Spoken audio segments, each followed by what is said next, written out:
Autre feuilleton, cette semaine, nous vous proposons de partir à la découverte de Saint-Nicolas. Aujourd'hui, retour aux sources et à la légende. C'est avec Thierry Pernin et Boris Kretschmar.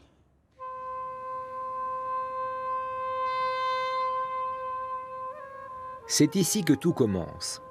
Un matin de brume provoqué par la Meurthe, accompagné d'un clerc, Aubert de Varangiville fait don à sa paroisse d'une relique du grand Saint-Nicolas, une star en Orient. L'histoire raconte qu'il aurait dérobé cette phalange dans la basilique de Bari, en Italie.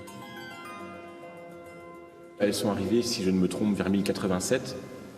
Et je crois qu'en 1101, une première église était construite à Port, donc à Saint-Nicolas de Port aujourd'hui. Et les reliques ont passé un certain temps à la chapelle Notre-Dame du Port. Rapidement, la phalange de l'évêque de Myre attire les foules et la chapelle du port devient trop exiguë. Il est donc décidé de construire l'église paroissiale de Saint-Nicolas de Port qui deviendra basilique. Depuis, la relique n'a pas cessé d'y être vénérée. Alors c'est un morceau de phalange, tout simplement. Voilà.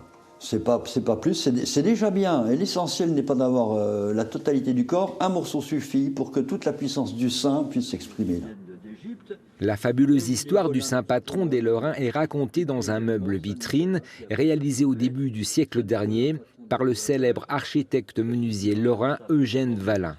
14 vignettes peintes attestent de la célébrité du personnage. Le personnage est extraordinaire.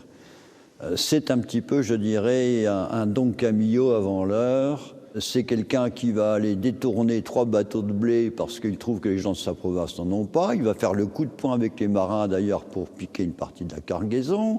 Il va aller donner en plein concile de Nicée une gifle à Arius. Donc, quand on dit une gifle, peut-être même une grande baffe. Bref, c'est un homme qui ne s'en laisse pas compter. Et ses actions sont des actions excessivement charitables et musclées. De Myre, en Turquie, où il était évêque, en passant par Bari, en Italie, où ses ossements ont été transportés, Saint-Nicolas fait honneur aux Lorrains d'un seul geste de la main.